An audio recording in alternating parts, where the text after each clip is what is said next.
Thanks, Meryl. We're cooking up something good with Steve Mydelsky from Baptist Hospital. Chicken Cacciatore. It's recipe number 3805. But you're making this kind of healthy for us, aren't you? It is, absolutely. And the funny thing is, chicken Cacciatore, by the way, Harry, a little Italian for you, means in the style of the hunter. Was originally done with rabbit, not chicken. Oh, really? But Bugs Bunny in our country doesn't go to the table well. So we're doing this with chicken. And you can do it with boneless, skinless chicken breast if you want to, skinless chicken thighs. If you're going to do breast, cook it a little bit shorter, you know, because there's not as much bone or anything like that, so they cook a lot quicker. Right. First thing, though. This is a huge cooking thing at home, and I usually like to refer to this as the are we there yet cooker. Oh, yeah. When food hits the pan, people have this miraculous notion that the cooktop is like a microwave.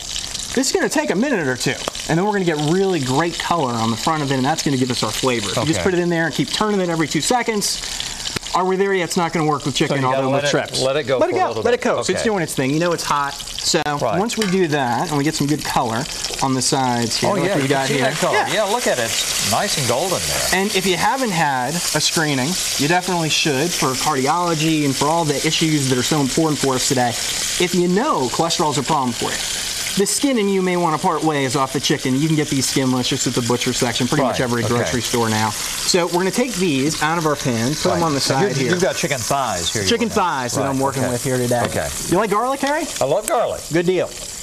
We're going to add about 10 cloves of garlic to this. I said maybe I like garlic. Like it? You won't go love thing. The funny thing about garlic, that's a lot of garlic. If you mince it up, it gets very intense, and you have that big garlic perfume flavor just sort of can overpower. If you leave them as cloves whole, and you put them in a little bit of an oven or in a little bit of oil like we have here, brown them just a little bit, gets sweeter. That garlic pungency.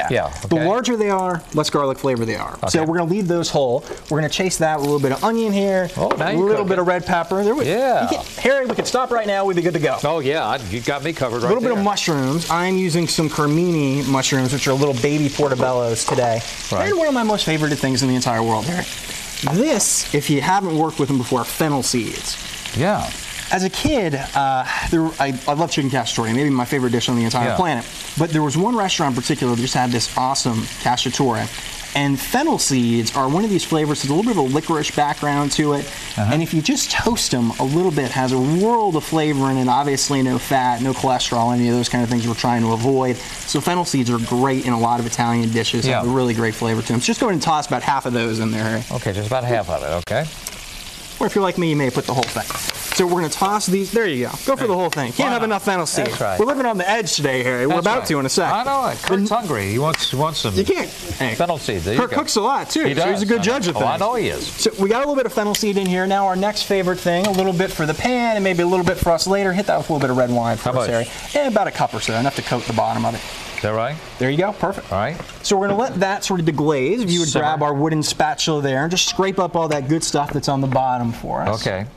Then we're going to add in some crushed tomatoes to this. Ooh, yeah. You can use whole canned tomatoes. Fresh tomatoes coming soon, Harry, by the way, in the seasonal approach to things. I know we've got some from Florida yesterday. They were pretty good. I will have in about a month or so. I'm now becoming a farmer, Harry. I don't know if I've shared this with you. I have about 40 raised beds in my yard. I will have probably about 2,000 tomatoes in about 3 months. So I'll be doing tomato dishes in the near future, I have a feeling. So once this is all nicely coming together, you can season it with a little bit of salt, a little bit of pepper. We can go ahead and add that chicken back into here. Drop just drop it back in there because we haven't cooked it all the way through. We just browned it, tried to get that flavor. Right. It's going to take a little while with the bone in there. Absolutely. Right? And now, through the magic of the reversal here, we've got some chicken thighs that have been cooking here for about 25 minutes to a half hour. Let me slide this over. You can slide that over that eye, and we can kind of. And they're good to go on simmer there. If you're doing those chicken breasts, like I mentioned, if you're trying to avoid a lot of fat and cholesterol, cook them a little bit less. They cook through a lot quicker. Oh yeah, that looks wonderful. It's a good one, Harry. Can't go wrong with a little chicken cacciatore. I know, Steve. Thanks very much. Thank you, Chicken Cacciatore. Steve Mydelsky, and you've got the recipe number, and you can get it at newschannel5.com. Recipe number 3805 from Baptist Hospital. Steve Mydelsky. Good to have you with us, Steve. Now let's go over to Meryl.